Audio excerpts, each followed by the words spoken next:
నమస్తే, welcome to RP7 TV news. NTR జిల్లా మైలవరం గ్రామంలో అలజడులకు ప్రధాన కారకుడు తోట తిరుపతిరావు ఆయన బాబుమర్ది అన్ని వైస్ ఎంపీపీ రత్నబాబు తెలిపారు. ఎస్సీ వ్యక్తి సర్పంచ్ గా ఉండడాన్ని జీర్ణించుకోలేకపోతున్న తోట తిరుపతిరావు రత్నబాబు వాపోయారు. సొంత పార్టీ వ్యక్తి తనపై ఆరోపణలు చేయడం బాధకరమన్నారు.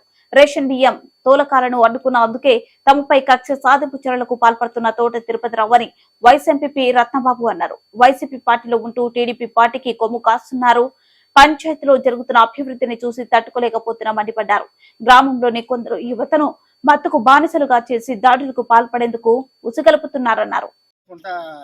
శివాలయం రూట్ లో కొత్తగా తారు పోస్తే అందులో వాకింగ్ చేస్తా ఉంటుంటే గత 10 రోజుల మంది 40 రోజుల మంది తిరుగుతుంటే ఇండైరెక్ట్ గా గానీ డైరెక్ట్ గా గానీ కులం పేరుతో దూషించి మాది నా కొడుకులు మొత్తం ఇటు వస్తున్నాడు, అటు రోడ్ అటు అని చెప్పి డైరెక్ట్ గా బామ్మర్ది బామ్మర్ది ఎవరు దూషించింది? తిరుపతిరావు వాళ్ళ బామ్మర్ది సుబ్రహ్మణ్యం, వేలుపూరి తిరుపతిరావు వాళ్ళ అమ్మ కూడా బడ్జెట్లో కూర్చొని, అచ్చమ్మ గారు కూడా బడ్జెట్లో కూర్చొని ఇండైరెక్ట్ గా మాట్లాడతాం, తిడతాం, కులం పేరు దూషించింది.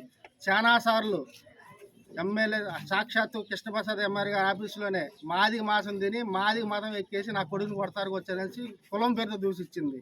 ఇప్పుడు కూడా ఎన్నోసార్లు. కాకపోతే కులం పేరు ఎవరు గొప్పగా చెప్పుకోరు, గొప్పగా ఇదిగోరు అని చెప్తాను అనుకుంటుగా మేము గొప్పగా చెప్పుకోవడం మా కులం గొప్పదే. మాకు జగన్మోహన్ రెడ్డి గారు రిజర్వేషన్ కల్పించి సర్పంచ్గా చేస్తే వాడికి ఇష్టం లేదు. ఎందుకని మేము చేయకూడదా? మాకు వచ్చేది 5 సంవత్సరాలు పదవి కాలం. ఈ పదవిలోని మమ్మల్ని గౌరవించకపోతే తర్వాత ఎవరు గౌరవిస్తాడు? వాడికి ఏంటి? వాడి పని ఏదో వాడు చేసుకోవాలి. వాడిని పెట్టి పోషించాడా? వాడి సంబంధం ఏంటి? మేము పంచాయతీలోకి వెళ్ళి వాలంటీర్ని హెచ్చరించడం, లేకపోతే పంచాయతీ సెక్రటరీని చేయమంటాం అంటే అతనికి ఏ అధికారం ఉంది? ఒక పార్టీ నాయకుడా, ఒక లీడరా? దేనికి? అతని సొసైటీ ఇచ్చారు, సొసైటీ పని చూసుకోవాలి. ప్రెసిడెంట్ గారు కానీ, నేను వైస్ ఎంపీపీ కానీ, మా యనమల రాంభూపాల్ రెడ్డి గారు కానీ సొసైటీలోకి వెళ్ళి నువ్వేం చేస్తున్నావు, ఏం లెక్కలు చేస్తున్నావు నువ్వు ఒక్క మాట కూడా అడగల. అతనికి ఇచ్చాడు, అటు పని చేసుకుంటాడు. ఎవడు పని ఆడు చేసుకుంటూ శుభ్రం సజావం సాగిద్ది. మా కులపులోనే నలుగురికి ముందు పోపీయటం, దౌర్జన్యం చేసేయటం, అలజడి చుట్టియటం, డబ్బులు ఇవ్వటం, కొట్టియటం చూడండి, ఎట్ట కొట్టిస్తారు చూడండి. కానీ అక్రమం బట్టని అడ్డం పడుతున్నాడు. ఒక తెలుగుదేశం నాయకుడు రావట్లేదు, ఒక జనసేన నాయకుడు రావట్లేదు, ఒక బీజేపీ నాయకుడు రావట్లేదు, ఎవడో రావట్లే. ఇతను మా పార్టీలో ఉండే మాకే ఎన్నుపోటు పడుతున్నాడు. ఏదైనా కారణం ఏంటి? ఏదైనా ఉంటే పార్టీలో తెలుసుకోవాలి. ఎందుకు చేస్తున్నాడు? కోన సుధాకర్ గారు అన్నప్పుడు తెలుగుదేశం ప్రభుత్వంలో ఎన్ని సంవత్సరాలు మట్టి తోలుకున్నారు, కానీ అప్పుడు అడగట్లా. ఈ దేశాన్ని ఉద్ధరించి ఆయన లేదా గ్రామాన్ని ఉద్ధరించి ఆయన అప్పుడు అడగట్లా. అప్పుడు 18 లక్షలు తీసుకున్నారు.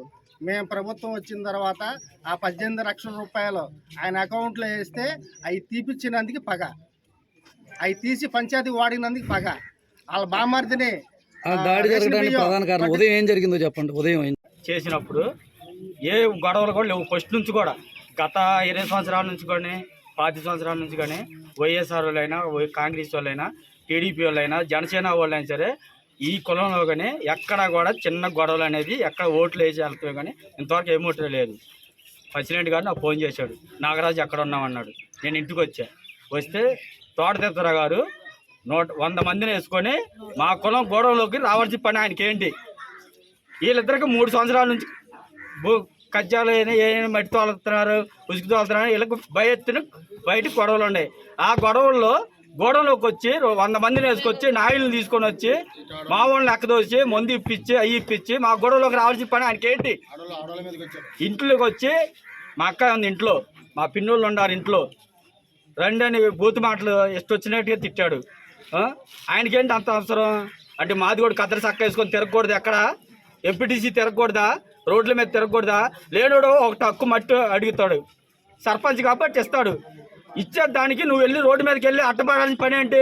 లేనోడు ఒక టక్కు ఉసుకు అడుగుతాడు, ఇవ్వకూడదా సర్పంచ్? ఆయనకు హక్కు లేదా? జనం తీర్పిచ్చారు. మాట్లాడుకున్న దాంట్లో రాంభూపాల్ రెడ్డి గారు చేశాడు, రాంభూపాల్ రెడ్డి గారు చేశాడు. రాంభూపాల్ రెడ్డి గారు దేని చేయాలా? ఇంటికి వచ్చి ఎవరైనా చనిపోతే 5,000 రూపాయలు డబ్బులు ఇచ్చేవాడు, 2 బియ్యం టిక్కలు ఇచ్చేవాడు. అదొకటి. రెండోది, హాస్పిటల్కి ఎవరైనా అర్జెంటుగా అవసరం అంటే 10,000 కానీ 20,000 కానీ హాస్పిటల్కి రాంభూపాల్ రెడ్డి గారు చేస్తున్నాడు. మూడోది, ఎవరికన్నా యాక్సిడెంట్లు అయినా దేనికైనా అద్దద్దం అంటే 50,000 కావాలన్నా 1,00,000 రూపాయలు కావాలన్నా హాస్పిటల్కి వెళ్ళి అన్ని చర్య తీసి ఎస్సీలు రావాలంటే ఎస్సీలు రెడ్డోళ్ళ బస్కి కూర్చున్న హక్కు లేదా? రెడ్డోళ్ళ బజార్కి వెళ్ళి పార్టీ ఆఫీసులో ఒక క్రిస్టియన్స్ వెళ్ళి ఆఫీసులో కూర్చున్న హక్కు లేదా? అంటే మాదిగోళ్ళు మనుషులు కాదా? ఒక కద్దరు చక్క వేసుకొని తిరగకూడదా? ప్రతి దానికి గొడవ. వాళ్ళకేదో రోడ్డుకు వైఎస్ఆర్ వాళ్ళు నేను పార్టీ ప్రెసిడెంట్, టీడీపీ ప్రెసిడెంట్ని మా మేనమామ వచ్చి చెప్పాడు. వచ్చే ఇంటికి మా అక్క ఏడుచుకుంటా చెప్పింది. ఏదంటే మీ ఎమ్మెల్యేలు ఉన్నారు, మీ ఎంపీటీసీలు ఉన్నారు, మీ డెప్యూటీలు ఉన్నారు, ఏదంటే మీ పార్టీ ఆఫీసులో మాట్లాడుకోవాలి. మా ఇంటి మీదకి మా అక్క దగ్గరికి, మా బావగారి దగ్గరికి 100 మందిని వేసుకొని రావాల్సిన పార్టీ ఆఫీసులో పిలిపించుకో. నీ సర్పంచ్ని నువ్వు మాట్లాడుకో, నీకు ఆ హక్కు ఉంది. నువ్వు తోట సొసైటీ ప్రెసిడెంట్ కాబట్టి నీకు హక్కు ఉంది. గ్రామ స్థాయిలో ఉన్న ఆయనకే లేనోడికి టక్కు మట్టితో తోలకూడదా? సర్పంచ్ లేనోడు టక్కు ఉసికూడదా? అంటే నలుగురిలో తిరగకూడదా వాళ్ళు? ఇప్పుడు మంచి చేసే హక్కు లేదా?